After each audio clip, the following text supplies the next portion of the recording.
Hello and welcome back to Chant Talk. This is episode 16, and today I'm thrilled to have with me Professor Nicholas Lemme. He's the professor of Gregorian chant and sacred polyphony and voice at Our Lady of Guadalupe Seminary in Denton, Nebraska, of the Priestly Fraternity of St. Peter, and a good friend and colleague of mine. Nick, great to have you. Why don't you just, for our audience who's unfamiliar with you and your background and your work, give us the snapshot of your musical career. I came to music kind of late in life and sang in choirs in high school, nothing too serious. Started learning, I guess, taking piano and guitar about that time too, and kind of got the rock and roll bug, and went to music school at the same time. So I had kind of a dual life in college. After music school, I moved to Minnesota and still had that dual life, although I had transitioned to the mandolin and was composing and writing and playing that quite a bit publicly, and then also at the same time singing in some professional choirs up there. And I didn't know too much about church music at that time. I just hadn't experienced high church music or I guess church music with a cappella singing, Gregorian chant, that kind of thing. And then I discovered the Latin Mass, which the Latin Mass that I had discovered did not have Gregorian chant. It did not have sacred polyphony. It was mainly kind of low Mass.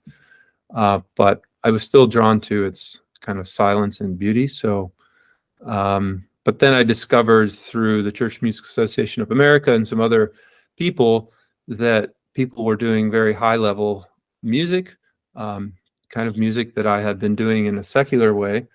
They had been doing that for liturgies, and I thought, well, maybe I can do this. So after that, I was still discerning things in life, and I went to seminary here at where I work now, which is kind of funny, awkward, but after discerning a year of that, I left, but then was immediately asked to come back, and I've been doing church music since. And I have a church job too on the side of this job. So yeah. Fantastic. Well, yeah, the work you've been doing at OLGS is fantastic, and we'll touch on that shortly. But what I want to start with, if we could, is you are also a composer. Right. You write quite a lot of sacred music. You write often for TTB, right? Because you know that's the group you work with at the seminary. But you also have SATB works and instrumental works that you've written as well, kind of outside the church music world. I would love I think the first thing is maybe if you don't mind, I'd like to play a couple clips just to introduce people maybe to some of your writing, and then we can talk about it. So, all right, let's start with this. This is your Ad te lavavi, if I could pronounce my Latin.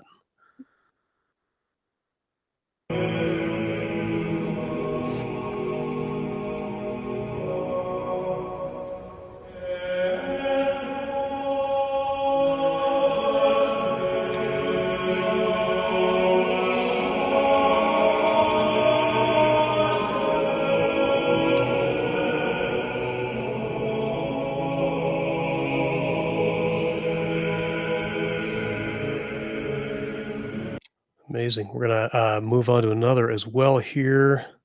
This will be your setting of Rachel Weeping, SATB.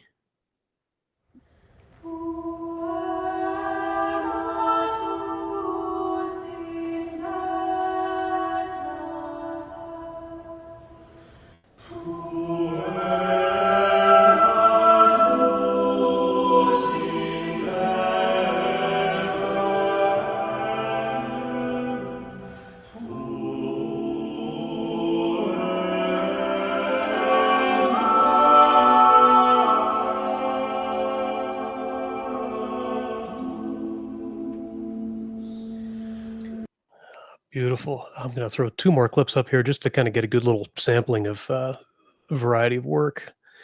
So this is Lauda Anima Mea. If my mouse will cooperate with me here. There we go. A little bit of chant into the polyphony.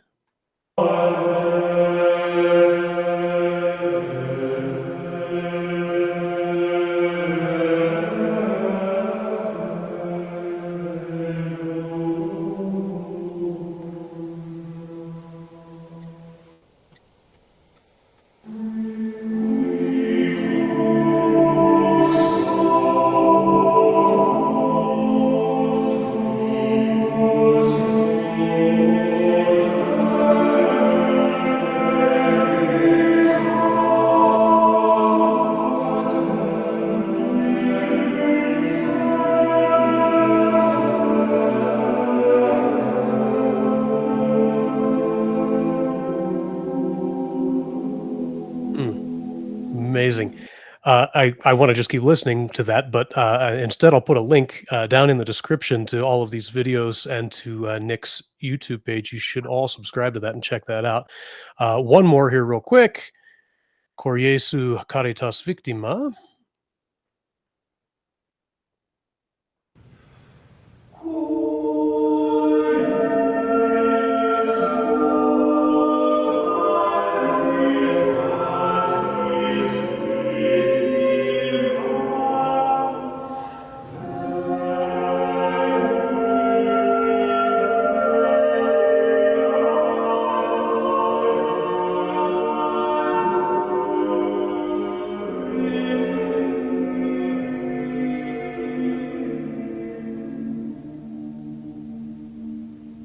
Ending on that open fifth there. I love it. Beautiful.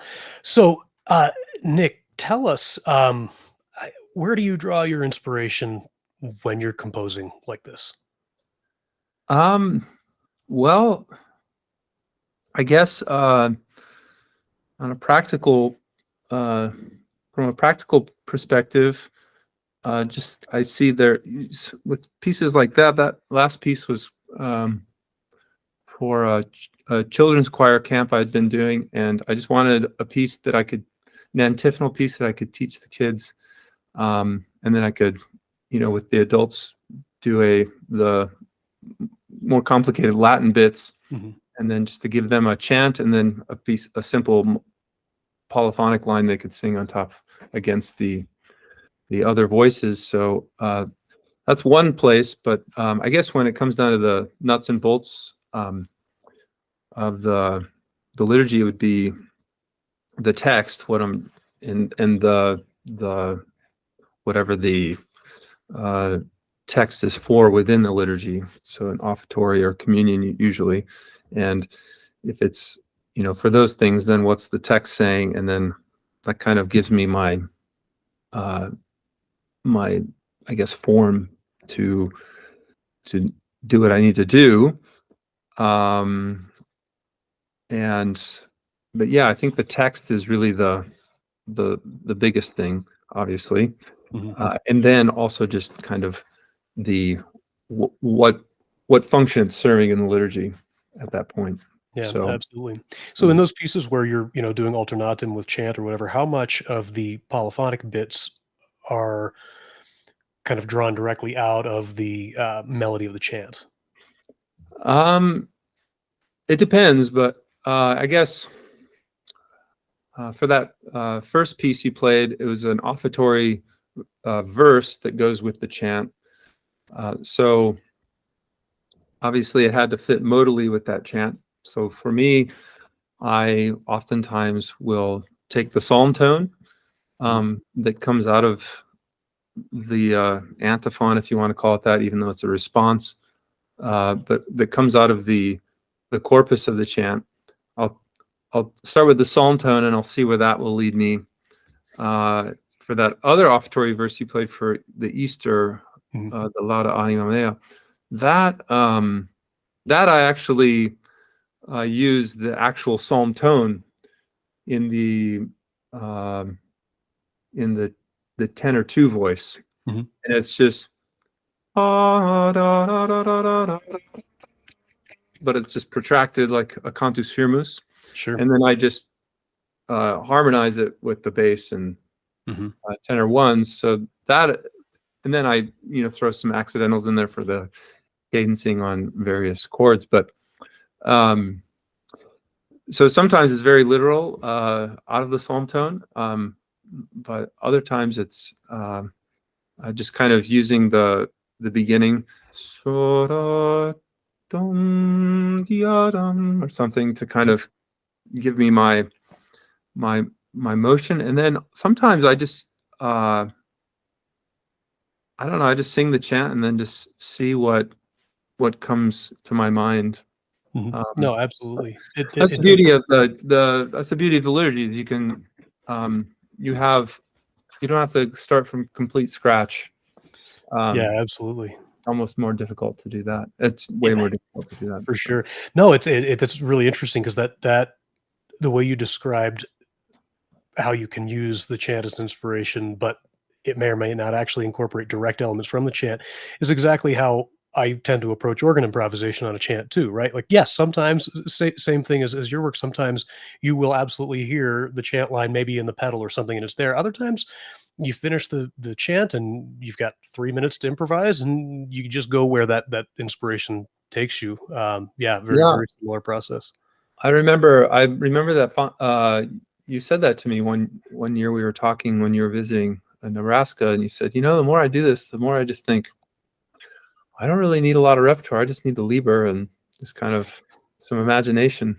Oh, for And sure, and I still feel that way. I mean, of course, I love the great organ literature too, but seriously, I don't feel like as a Catholic organist, especially in the traditional rite, I don't think you need anything more than a Liber if you learn chant theory and learn to improvise on chant. But so talk to me a little bit about the goal of your sacred music composition, and I guess anyone writing sacred music hopefully has the goal of lifting hearts and minds to God, right? But like, what are you trying to stir up in someone maybe when you're writing? well, I guess to me, the first word that always sticks out to me is uh, mystery, um, and just something of the other. Uh, Mm, some A mystery meaning like there's something more to grasp, and um, so I if something sounds too saccharine um, too sentimental, um, I won't put that down on the page. mhm. I would rather go for, um, I'm getting ahead of myself here, but I would rather go for kind of the pain in sound Mhm. than and then the resolution of it, rather than just constant beautiful resolution and with just kind of cliche pain. Right. If that makes sense. Yeah, no, it does. I get that, and there's modern music that does that to me quite a bit, and then there's modern music that does that, and I can tell it's cliche, or it sounds cliche to me. Maybe they're not meaning that, but so I guess that mystery would be the one thing, and I guess how I get there is maybe by that relationship between pleasure and pain in the sounds and the textures of the music. But I think just music's goal in general uh, is obviously it's to communicate beauty, and what we mean by that, really, I think, is just it's to uh, communicate a sense of contemplation of the other, which is we know as practicing Catholics as God. Um, so if I can get someone to kind of get out of themselves in a good way, with their logic intact, not out of themselves as in like this Dionysian way, where their passions just take them away, Right. but so that the passions kind of stimulate the intellect in such a way that they're well, it's the same as good meditation. Not that I'd know much about that, but it's the same kind of effect. It's like you lose yourself in a higher thought for a while, and if one of my pieces can do that, I'll consider my compositional work a success. There's so many pieces that have done that for me: liturgical music, sacred music, and profane music, as in not for the liturgy or not set to sacred text. And yeah, and I've just benefited so much from that. I hope to do that for someone else. That being said, I don't set out and just say I'm going to write this to see if I can just blow people's minds away. I don't really think that. It's kind of just an itch that I have to, like with anybody. I think they have, you always have this creative intuition, and that's just what I like to do. So Yeah, no, and I personally think you accomplish it very well. And that, yeah, I think the sense of mystery really comes out beautifully in your composition. Um, and you talk too about it being other, right? And this is something that I think I bring up in a lot of my episodes with a lot of guests, and that's, you know, the church's teaching on sacred music, you know, largely built on what St. Pius X said in Trellus Solicitudini, I guess Pius XII in Musicae Sacrae, and several others since. Right up, I always like to point out, right up to the present day, this has been reiterated, and it sounds like that's exactly what you're thinking about in your music. Do you ever kind of specifically think about those documents, or is that just kind of something in the back of your mind? You've been formed that way. That's how you think about sacred music. Yeah, I guess I don't think of it, it's not at the forefront of my mind, but I guess I live in such a bubble here. I mean, I do listen to all different kinds of music. I don't listen to, you know, a lot of tons of music that I listened to in the past, in my childhood, of course. But you know, I love Bach and I love Joby Talbot and all sorts of people that are composing in new ways. But I guess your question was, do I have those documents at the forefront of my mind? I do if it's like a texture thing. Sometimes I think how is this going to be perceived? You know, is this going to be kind of is this going to be too out of the box? So I kind of, yeah, I'm a little safer, I guess, when I write sacred music, as far as experimenting with things. But that's a fine line because because you can easily just get into that sentimental, let's just write pretty sounds. Right. And so that's a real challenge for me. And but I think that the quote from Pius X's Trellus Solicitudini, where he says that the more our modern compositions are, or non-Gregorian chant compositions are closer to Gregorian chant in their like form and feeling and movement, and basically their aesthetic, the more suitable they are to the liturgy. And so I know what Gregorian chant does to me when I hear it in the liturgy and when I sing it in the liturgy. And if it's done well, it leaves this great silence in the Mass. And so I guess that's at the forefront of my mind, is like, is my music doing the same as that? Because if it's not, if it's causing this kind of, you know, hyper ecstaticism, then you know, and I'm not saying there's not a time for that, but you know, I do think about that. And so I guess that's, you know, but as far as, you know, am I thinking, is this beautiful? Is this sacred? Is this universal? I guess not really, but I guess maybe I am in the backdrop, of course. Of course Yeah, I am. sure. Yeah. No, I love that quote from Pius X as well. And I do think, honestly, all of the legislation on sacred music is worth paying attention to as a musician. But if that line is the only line you remember from any of it, I don't see how you can really go wrong. Right. That's it. If you use that aesthetic, if you will, of Gregorian chant as the basis for whatever you're doing, whether you're an organist as I am or composing as you are, if that principle is the foundation, then it'd be pretty hard to go wrong. Yeah. I mean, one thing I've been thinking about as far as that quote goes, and I've thought about writing about it just to get my thoughts straight on it.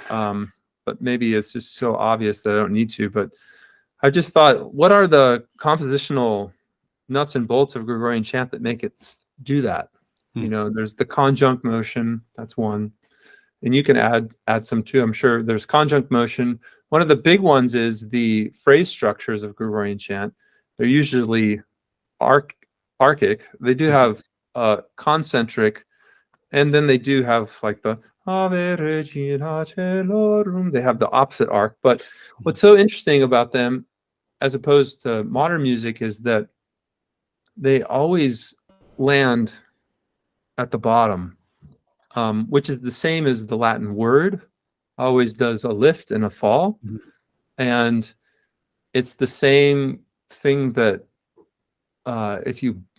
there's just so many analogies. Like if you blow a feather. There's this rise and fall. I use the ski jumping analogy with the guys all the time. It's like there's this moment, at the top of a Gregorian phrase, there's this moment where you're at max speed, and it's right at the moment before you're going to ascend the jump on your bike or on your skis. And then once you hit it, it's just like freedom. Mm-hmm. And it's like time suspends, and there you are hanging.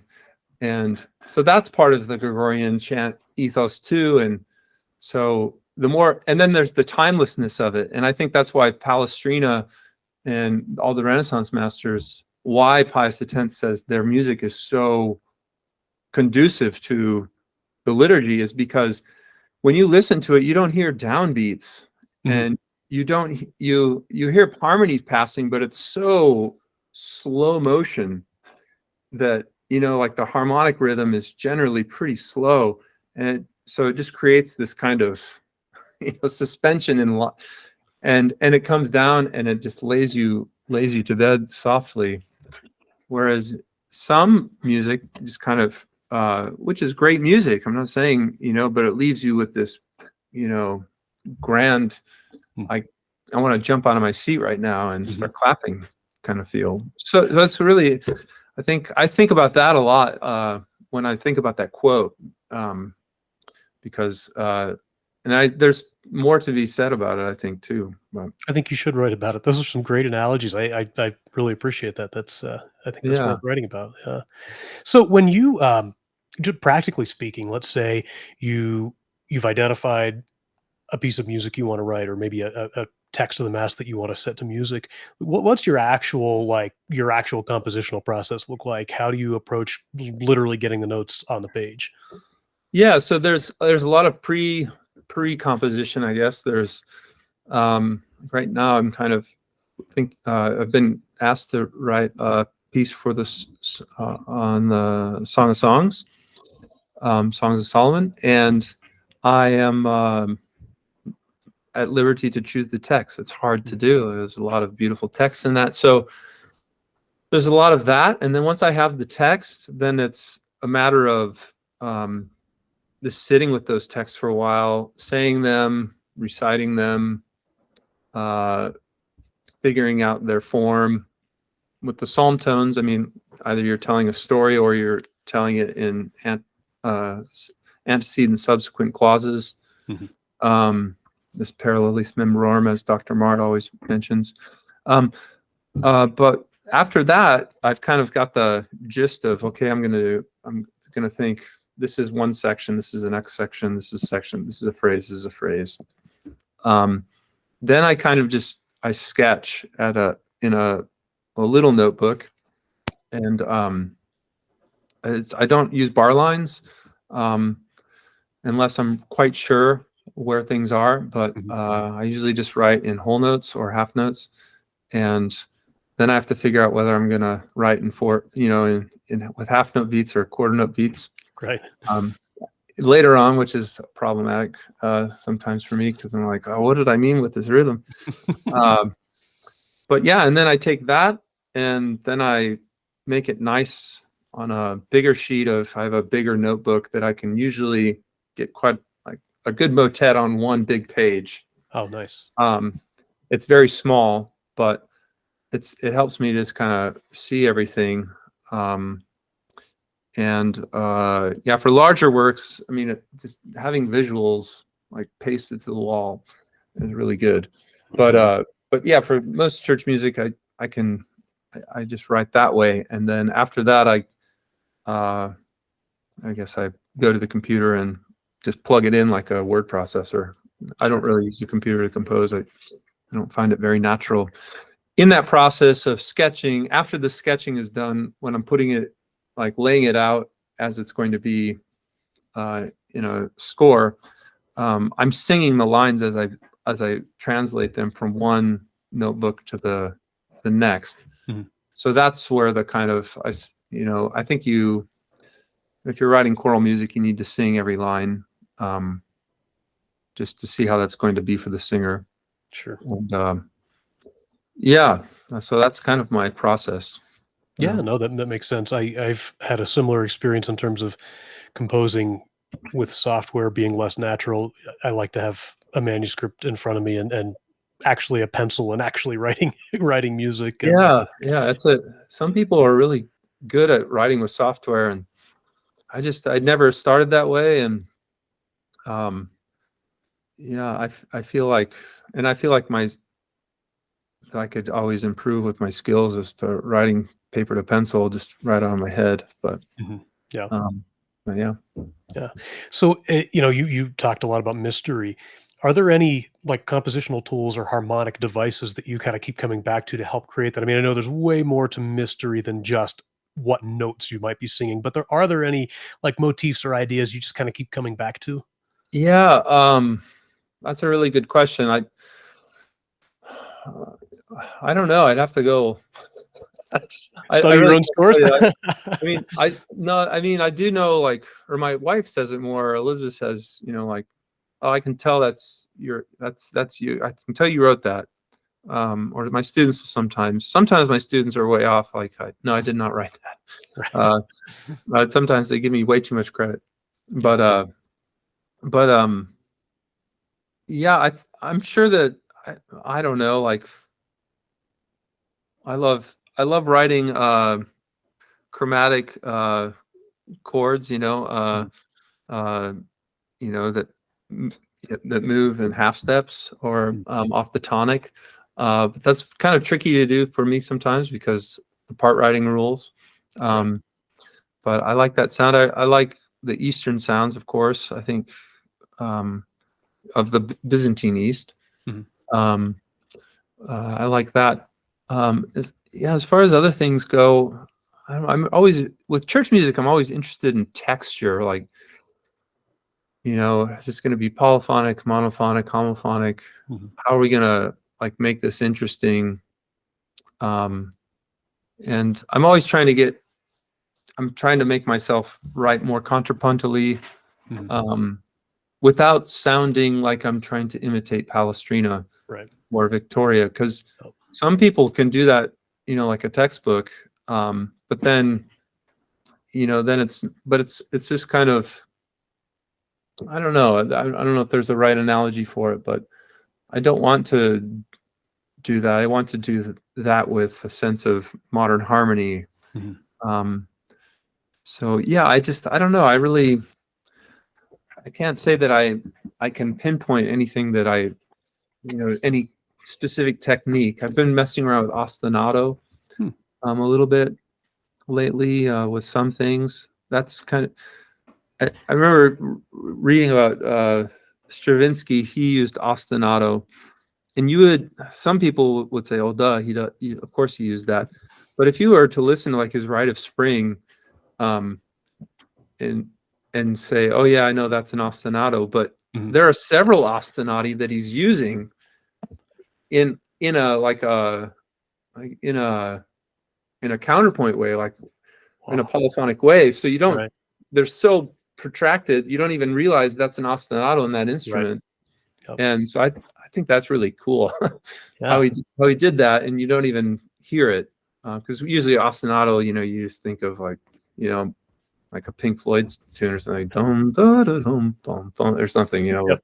Right. Yeah, I think it can be used in create to create a to create this this effect. Of course, there has to be melodic lines interweaved with it, on top of it or within it.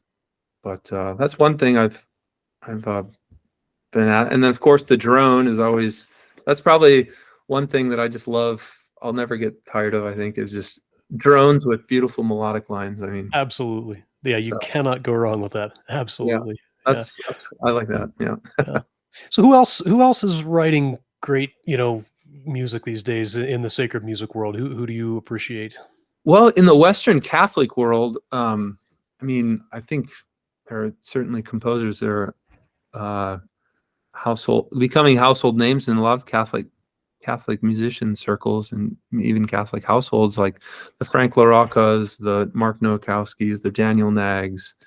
There, um, um, there are certainly those.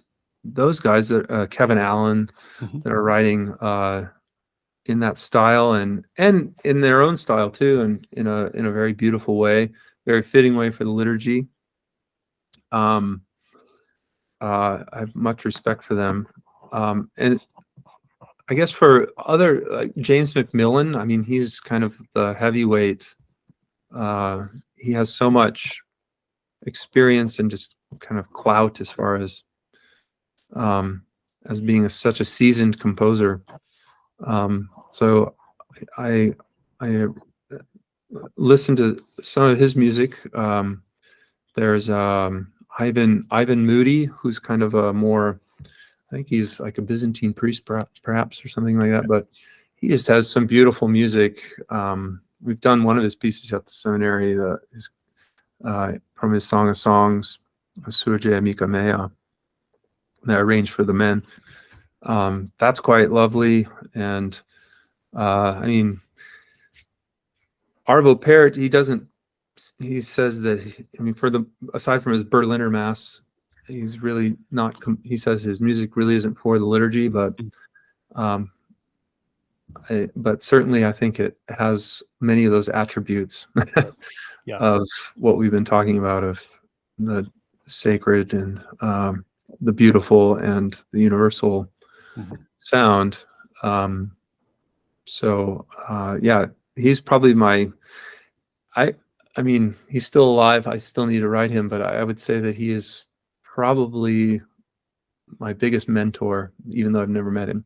Sure. Yeah. Just as a man of faith too, you can just tell he has these qualities of having this spiritual life that I want to have, like when I'm that age, you know. Sure. I want to be a joyful old man and not a crotchety one. So yeah, but there are several composers. I mean, Mishkinis, I don't know if he's still alive. And then on the secular side of things, my friends are probably laugh when they hear this, but like Joby Talbot's Path of Miracles, that had a huge influence on me like 4 years ago, and I heard it on the radio. Might have been 6 years ago. I heard it on the radio, and it was one of those, pull the car over and like figure out what this is. And yeah, sung by Tenebrae. And that's not a sacred composition, but it's using this sacred text on the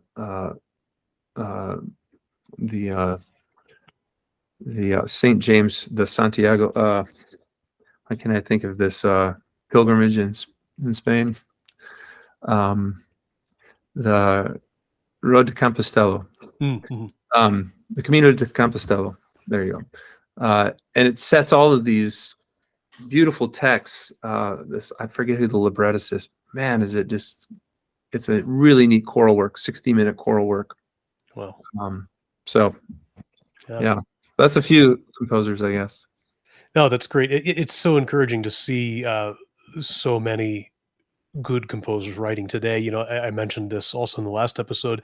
Sometimes people get the wrong impression when you talk about sacred music and what makes good or fitting music for the liturgy. They get this idea that, oh well, you know, old is good and new is bad, right? And or vice versa, depending on Sure. what camp you're coming from, right? But I don't think we have to have that false dichotomy. You and everyone you mentioned are writing faithful and beautiful sacred music for the Catholic liturgy here and now, and it looks like we'll continue to do so for many years to come. I mean, you've been involved and presented at things like the CMAA conferences and other organizations like that.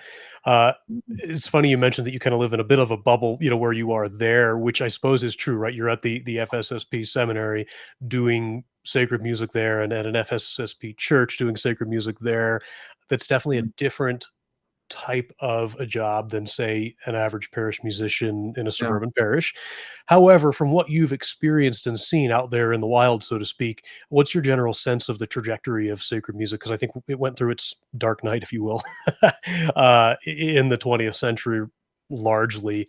I kind of feel like we're coming out of that. What do you think? Yeah, I think just in my limited travel, but I do get around a little bit and talk with people. I think it's certainly on the uptick as far as quality education. Yeah, just overall positive growth towards. And I think we're talking about, just something that's getting back to, sacred music used to be the paradigm of the musical culture in the West. Mm-hmm. And it was the best of the best. And we forfeited that in, I don't know, in maybe the 50s, 60s, 70s, before Vatican II. I think we forfeited that in the United States. I think the Anglican Church, I think they held on to it quite a bit more. And so I think there's an uptick as far as at the parish level, for sure. People are just hungry for this beautiful thing. Even if you're at up where you are in Leadville, or I think people, once they find somebody, like, I always think I've been to Leadville, and I was hiking when I've been up hiking in the mountains, and I always think Patrick Torselli lives in Leadville, and they're probably wondering, like, who is this guy, like, playing all this organ music? And so, but yeah, I think once people hear it, they're like, yeah, I'll do that, of course. Yeah. Like, please sign me up. And so I think it's on the uptick. And I think too, like the clergy, the young clergy, they want these things too, and they're being formed in that way. And I know several seminary directors around the country who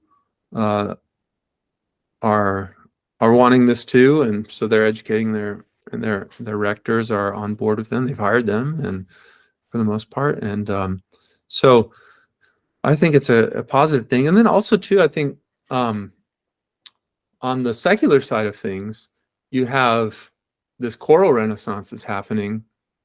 Like when I was in school, I thought you could be an opera singer, or you could be a teacher, right? And those are your two options, for your career. And I mean, I love opera. I just saw a new opera a couple of weeks ago at the university here, and it was great. I love it, but it wasn't like what my voice wanted to do. It wasn't my thing. And this is, again, before I did sacred music. I didn't have an affinity for singing it so much. I did a little bit, but I would sing in operas and enjoy it, but it wasn't like my passion at all. But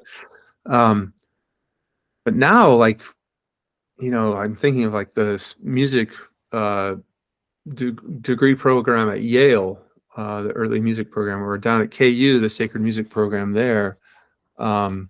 This turned out some just wonderful church musicians, and there are others too in the country.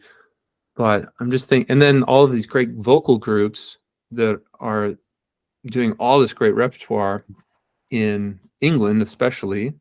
But because, again, I think that Anglican, or this Episcopalian, this Anglican, I guess, Episcopalian in the United States, certainly just kept that tradition of the choir school going, and just doing high repertoire, high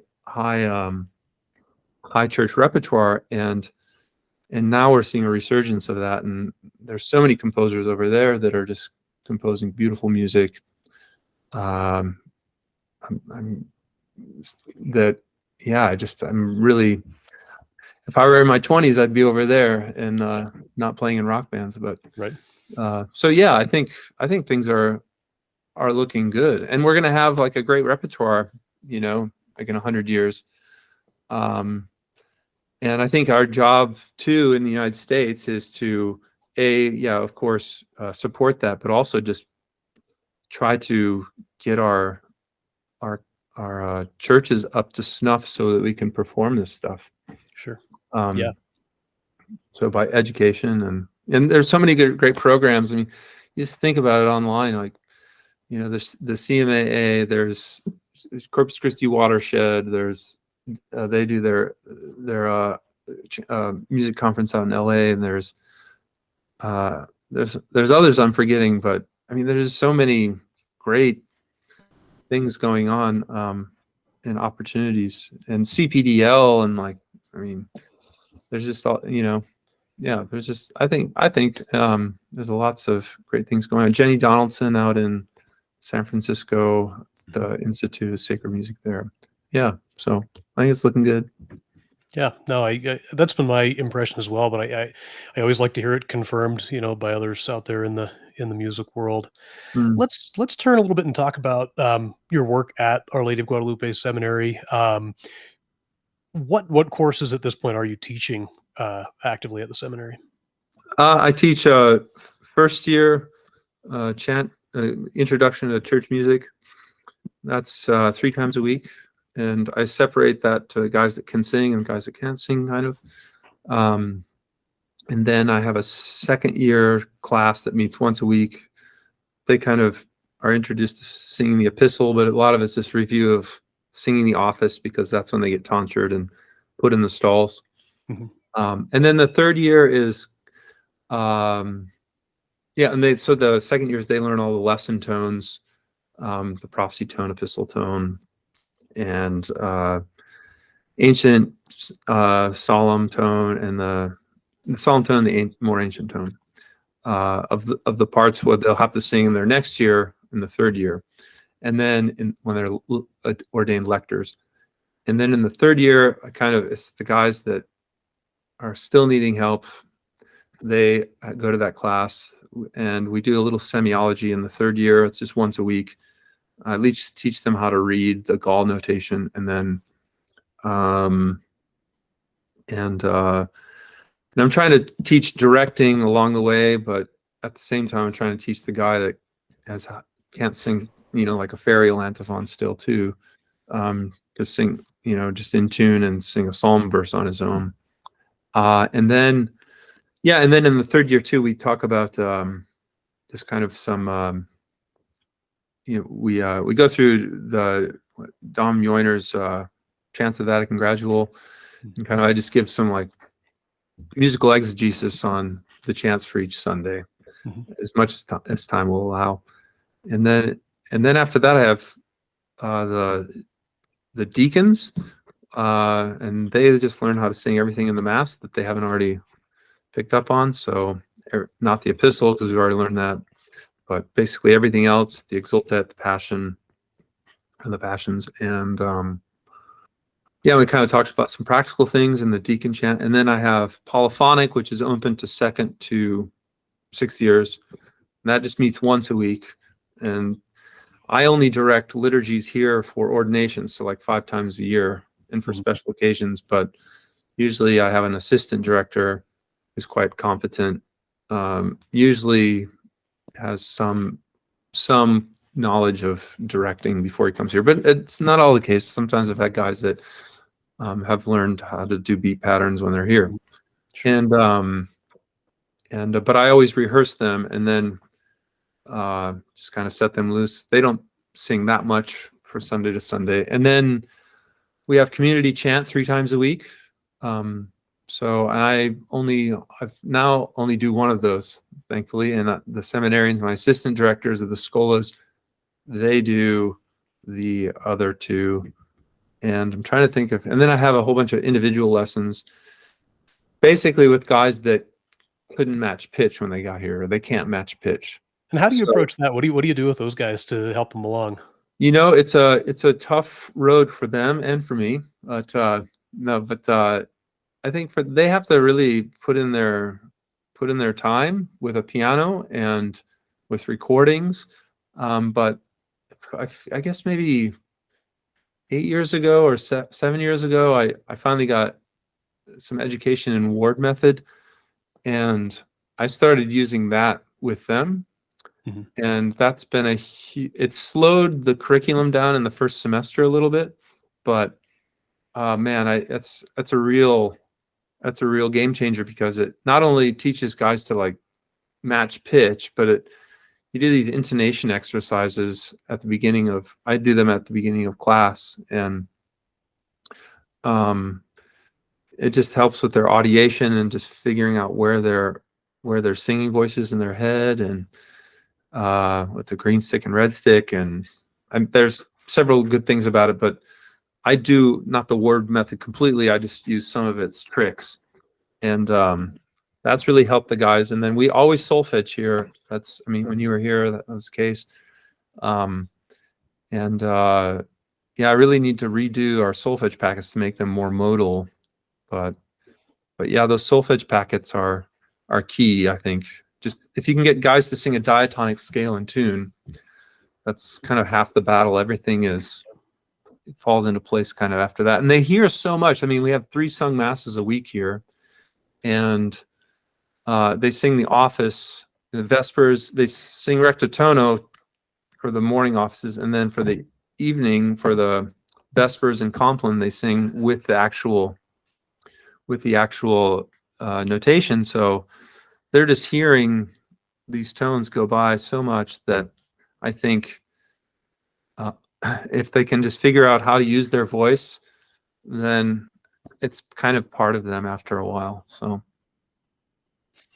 Yeah, no, absolutely. So how would you maybe describe the differences between your job at the seminary, directing, teaching seminarians, and your various ensembles there? How is that different from maybe someone in a similar role, but just at a university in a music program? Well, here it's so practical, I think. I always tell people, I guess you can call me a scholar because I have to teach some of this stuff, but I'm so much of a practitioner of this music. And that's a lot of my job is like just training people how to sing, like how to breathe, how to find their head voice. Yeah. And I get the impression that at some academic institutions, you take a class in Gregorian chant, and you're gonna learn about like the history of it. You're gonna learn about the modes. You're gonna learn about how the rhythms interpreted, and then you're gonna learn these types of things. But you're not really gonna learn how to like actually do it well. And I would say that most of our class time, especially in the first year, is just learning how to sing well. And sing it properly with a good legato, proper head, proper tone, proper una voce. So yeah, you can. I mean, you've been to these intensives. You can teach someone Gregorian chant, like everything, like all the nuts and bolts, like within a week. Yeah. But here, like so, the guys. I mean, because we spend so much time singing these solfege exercises, we're just getting into psalmody now, and I won't get into modes until the second semester, and into church history until the second semester. So yeah, just kind of I forget what your question was now, but yeah, I think that for the university, yeah, that's what it was. The university is and rightfully so, they only have so many hours a week to teach this class, and then that's all these people are going to, and these people don't need to use this stuff if they don't, they don't have to. Whereas here, like this guy, if he doesn't put in his solfege time in his first year, he's not going to be able to lecture in his third year very well, because he didn't learn how to like sing a whole step properly in a half step, So no, for sure. So you said you start with modes in the second semester. Let's talk about modes. Let's get into a little bit of chant theory. I'd love to pick your brain a little bit and see what your thoughts are here. And the first thing I'm going to ask you to do, and do this as well as you think you can. Okay. But there's that famous YouTube format of explain something in like 5 levels of difficulty. I've seen that with it a shot? Yeah. Yeah, could you give it a shot with chant, like, or with modes, like for a 7-year-old versus a middle schooler versus a high school chorister versus a college music major? Coming, and I was thinking, man, I don't know if if I would teach much differently to a 7-year-old than I would to a seminarian, but they wouldn't mind. That's another thing that's different than the seminary, is that they are so docile. Mm-hmm. Whereas I don't know if, well, I know at like the church level, you don't get the same docility, right. Tell someone, hey, you're sticking out. And, yeah, so that's one big difference. But no, the seminarians, they would laugh at that joke, I think. I think with a with a 7-year-old, I have an 8-year-old, so I kind of know what that's like. I would just say modes are, they kind of evoke a different feeling.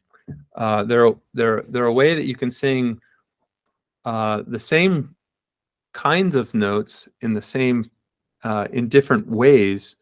You can arrange them in different patterns. If notes were, colors, you could arrange them around so that they evoke a different feeling for you. Mhm. So when I teach modes here, actually, and I did this for a CMAA lecture I gave on modes too, is I always start with, there's this tune, This Old Man, and I just solfege it for, this old man, he played one. And I say, okay, if you were to hear this in mode 1, it would be like, and I put it on my screen here so I can do it right. La fa la ti la sol fa mi fa sol la re mi fa sol la la mi sol fa mi re fa re, or whatever. Yeah. But if you had it in mode, so that's like a minor key. So I guess we might be getting into so that's how I'd say to a child. I would say, it evokes a different feeling. And then now we'd probably be getting into maybe, I don't know, what was your next level Middle up? school-ish, Middle school, high school. So, so in modern music, we have major keys and minor keys.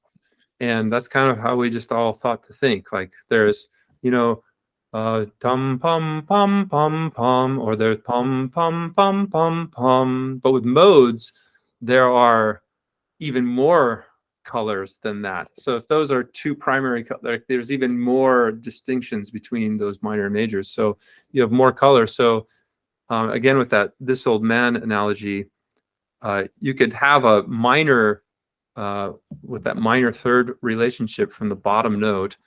So what's the tonic? What's the home base note of a mode? It's the final note. It's the pum. I could use that same note of pum, kind of that feeling, and I could do This Old Man like in a ti sol ti sol ti do ti la sol fa sol la ti mi va sol la ti, and now I'm in mode 3, and that sounds minor too, but it sounds even more mysterious than the tone 1 that I was using. Right. La fa la ti la sol fa, just because I'm moving these half steps around ever so slightly. It's causing, and then you can get into the major land, and which This Old Man is. This old man, he played one. But you could make a major key that sounds mode 5, like la do ti la sol fa do re do ti la sol la ti do fa sol la ti do.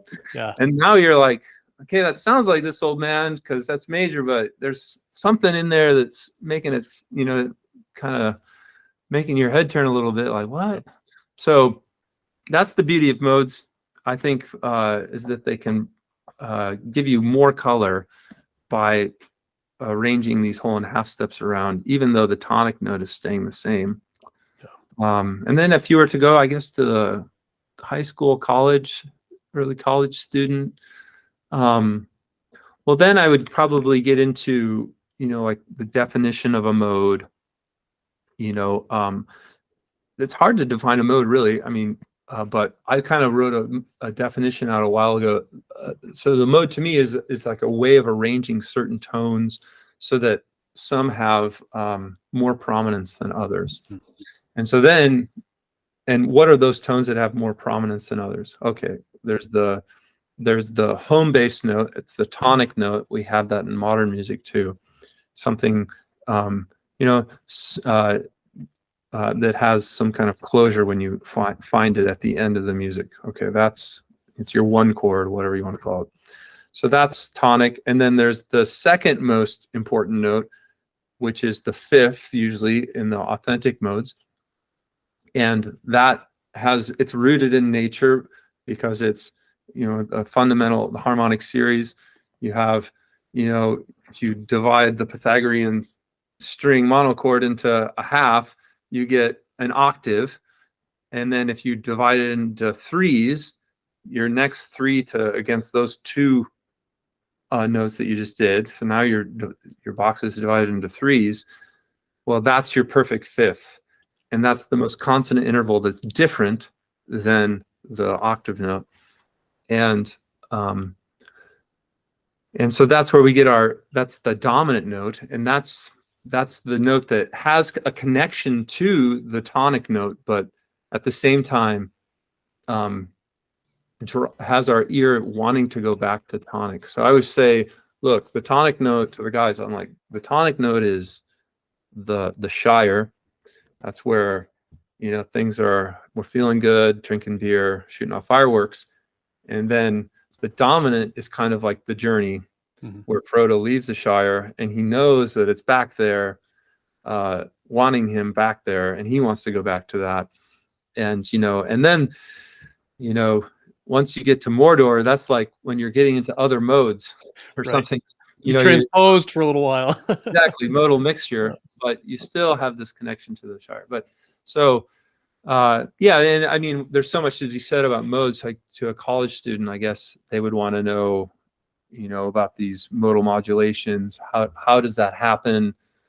Really, by the series of tonics and dominants. That's how it happens. And lots of the modes share the same dominant. They would also want to know probably about ancient dominants and how those are employed and how they relate to the psalm tone. I know I'm not explaining any of this, but I just feel like with our time here, I would. And then there's something else too I thought of, like with and then of course the plagal modes, the ones that plagal means derived from, derived from the authentic modes, which are basically that tonic note an octave up, and then that's your range. So there are three things to think about a mode. Think tonic, dominant, and range. And then I would also speak to the college students, and just kind of the ethos of modes and how they relate to text. So mode 6 is like this restful mode, and no doubt we get it in the Requiem introit on purpose. And you see this in several of the texts throughout the year of the liturgy. And I would say, look, Salve Regina is so odd. It's a kind of a mode 5, mode 6-ish chant. Salve Regina, it's transposed, so do is acting as a fa. But why then on first class feast do we get this?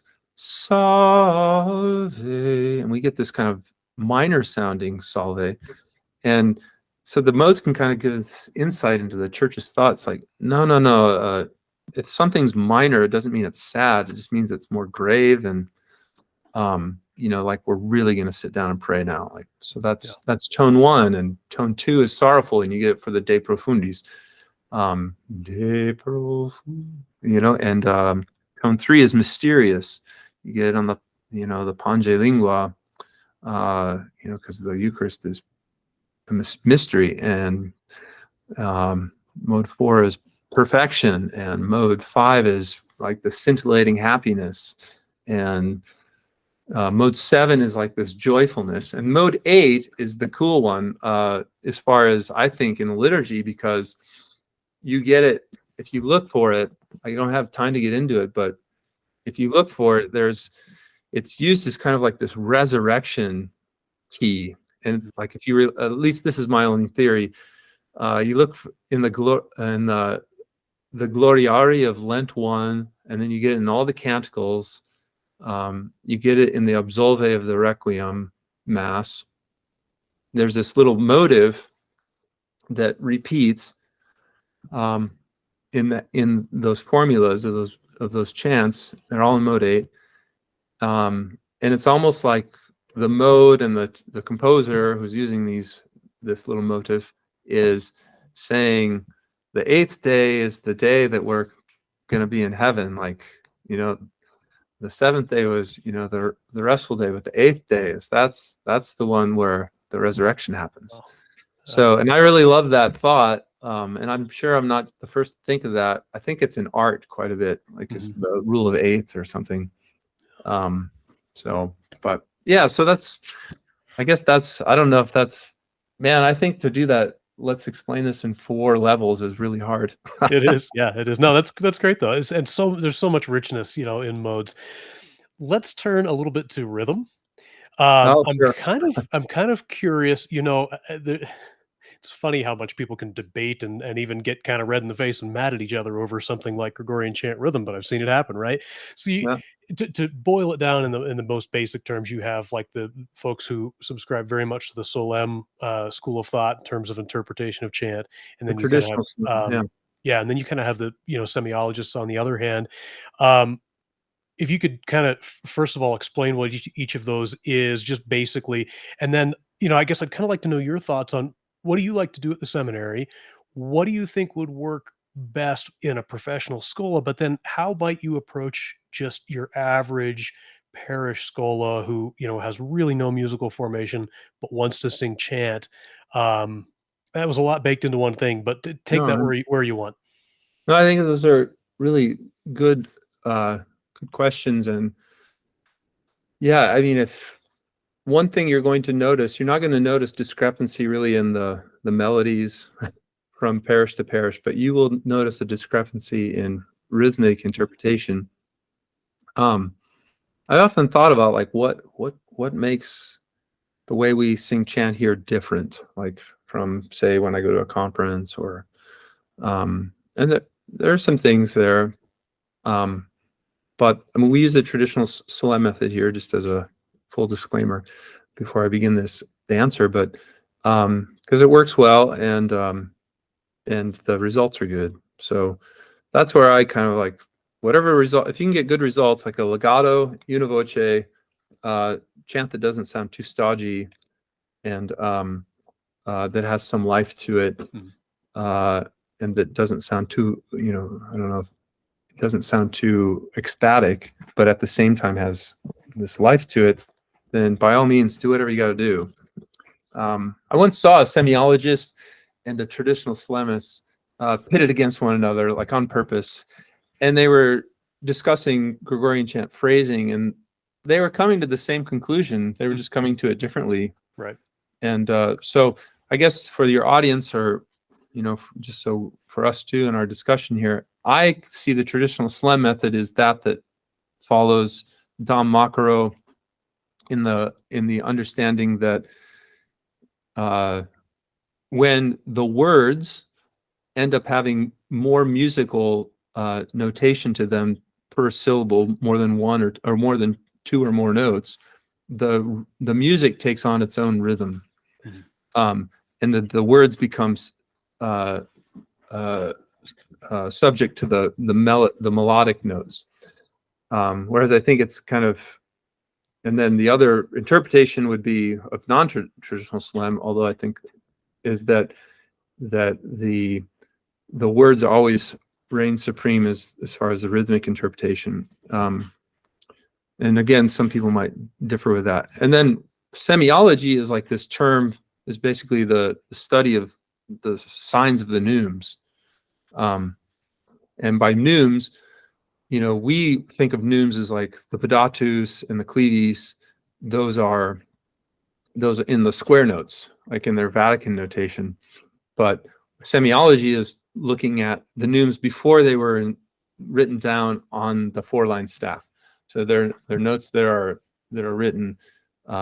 They're written out gestures, basically. Right. So the pen swoops look exactly like the hand would look if you were trying to show someone how to sing this melody. So, and you can look up the graduale triplex or the offertoriale, but that Lemme puts out to find or just the old manuscripts. So basically you just have the words with scribbles above it. I mean, they're not scribbles, they're specific neumes, and the melodies would be memorized by someone, and then they would just be a reminder to him, this is how this works. And so the study of that brings along more rhythmic nuance because there's more information in that semiology than in our Libers, our Liber Usualis, there's there's little C's above certain notes that mean celeriter, to sing this faster. There are little episemas on notes that aren't in the Lemme method, but there's a little episema on the top of that virgo of the Climacus. Yeah, so there's more to be said about the rhythm as far as that goes. So I really don't see the traditional Lemme method and semiology pitted against one another, because, and I'll tell you why. I mean, I do and I don't. I don't in regards to the Lemme monks were the ones singing this, reviving this music in the late 1800s. They were singing it constantly. They were trying to figure out a prayerful rendering of it, and they had Don Macaro doing his rhythmics, 1-2s and 1-2-3s for a while, which is part of traditional Lemme, to compartmentalize everything into 2s and 3s, not as an accent, but just as as if you were walking. Which, by the way, words do that too. Latin words, Deus and Dominus. Everything comes down to the 2s and 3s in words. So I'm rambling here, but as far as as the traditional Lemme school then morphed into, if you go fast forward to the 1960s, was it Dom Cardin and his book Semiology? He wrote the book on semiology. So really, the guys that were doing traditional Lemme, were the ones writing the book on semiology and still doing it today. Right. But when you start to interpret those signs, they're interpreting them with all of this history behind them. And that's one thing I've noticed after working at the seminary here for about 11 years, is that when I started here, I was just concerned that I wasn't going to mess things up, that I wasn't going to come in and start teaching the guys some way that was going to start making them sing unprayerfully, is going to annihilate some kind of thing. Now, that doesn't mean I kept things the same. I tried to increase vocal production, or pitch, or whatever, pitch sustainability, but at the same time, I was just so concerned that I was gonna mess up this prayerful sound. And I think we have to take chant that way too. We have to take it as the something received. You wouldn't just open up a piece of Bach and just make up your own interpretation of the mordents because you read this is how you do it in some book. You would go to a teacher and say, "Can you play that for me? Because I really have no idea how that sounds." Right. And they would teach you, well, these are the interpretations you can do. And it's like this oral trend. It's still an oral transmission. And so that's why I don't see them pitted as against one another, is that, now that said, we don't do semiology here at the seminary. I've tried to incorporate a little bit, but they have 30 minutes to practice for a mass, right. And it just, I've had guys, we did try for 1 year, and I just told the school directors, I said, yeah, if you want to start looking at the triplex and adding some things. And I had guys come up to me, I don't want to be in school anymore. All we do is mark stuff. And, and I think the interpretation, it works in smaller schools that sing together, I think.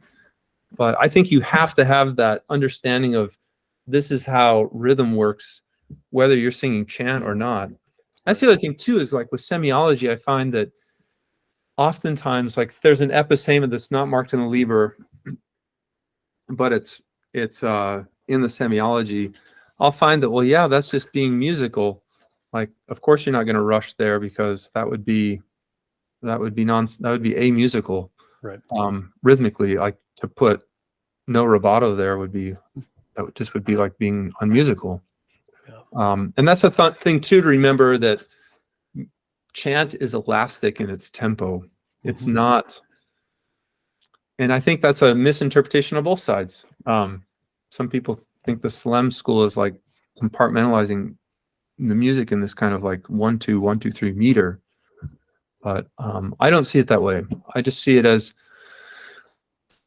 I see the 1 2 1 2 3, the Don Macro method, as the melodic line is just this, you know, crayon on the page. It's this placid river, and the 1 2 1 2 3 is just this undercurrent, this subdivision that's always happening inside, and it's just helping things move along in a connected way. Yeah. So I don't, and I think it really does help with the legato, which is part of beautiful chant. It helps with phrasing, which is part of beautiful chant. It helps with wedding the music to the words, which is part of beautiful chant. It helps with singing in a linear way. Mm-hmm. You know, these things were lost when chant started to be written down, this naturalness of linear lines. Things started to be sung very vertically. Mm-hmm. But honestly, when I hear people that say they practice semiology, I just hear like very, very like vertical type of singing. That's we don't speak this way. We don't walk this way. We walk by picking up our foot and then putting it down again. So that, and then as far as the parish question goes, so at seminary we can do this. You know, the guys learn to count. They learn to direct with chronomy so that the one is apparent. At the parish level, though, this takes years to teach people this. So I don't like sit the guys down and say, okay, we're gonna count sing this now. And solfegging is, I think, key for all scholas. But counting, that can be picked up just as you go. Those rules can be picked up as you go. Most of the time it's intuitive, not all the time with the pressus and you know, but so what I do with my scholas is and I have a good group of guys now. They're so good because we've been doing it for a while, and so, you know, I don't have to teach too much, but what I'll do is just have them sing on lu, like a legato lu or a V or a Z. Those are good for breath. And I'll count while they sing that. Okay. So, and if they find themselves, you know, singing, be like, no, you got to smooth that out.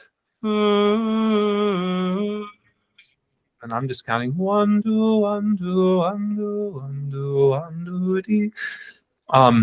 Yeah, and directing, having guys direct with you, that helps with that too. But yeah, I think that's really necessary. And you know, if there's some kind of semi-logical thing you want to add, like the Alleluia for these last few Sundays after Pentecost, right before the end of the church year, has some good semiology in it that helps us interpret the chant, I think, in a more musical way. But then there's always the danger too, and you know, add this epistema there, it's in the semiology, then the epistema gets held too long, as you know, and almost always. Yeah, but that's the thing too about counting that I love, is that it helps that move along, because you can't say two, and you don't want to hang on one very long. So it really helps the epistema, and then it also really helps that dot into the upbeat 3 over the quarter bar. If you can feel that 3, then you breathe on 2 out a half bar, or you know, so the chant never like lags in the middle of a phrase, which is really, so I find it very helpful. But I understand people that, you know, can get to the same solution some other way, but I think you cannot avoid legato singing in beautiful chant. You can't avoid that. Yeah, so. Fantastic. Well, we're running short on time here. Before we sign off, is there anything else you're up to that you want to, you know, tell people about, or where can they learn more about your work, find your scores, things like that?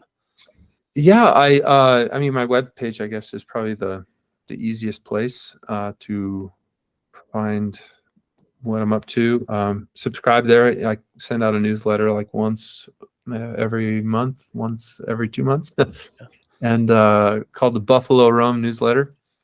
And my YouTube page sometimes gets new things on it. I have a liturgical resources page for those who are interested in learning to solfege the propers of the Mass and want to become proficient at that, where I solfege the liturgical year, and you can easily find all of the YouTube videos for that on my webpage under projects. I think they're not the perfect. It's just me and a Zoom recorder on good and bad voice days, but I think that's a helpful thing. And yeah, if anybody is interested in my compositional work or wants to reach out, I'd be happy to hear from them. Fantastic. Well, I will link to your website down below. I will also link to your channel. Everybody, please go subscribe, check out his work. And Professor, what a joy to catch up with you. And thank you for joining me and sharing your knowledge. Likewise. Thank you. All right. Take care and God bless.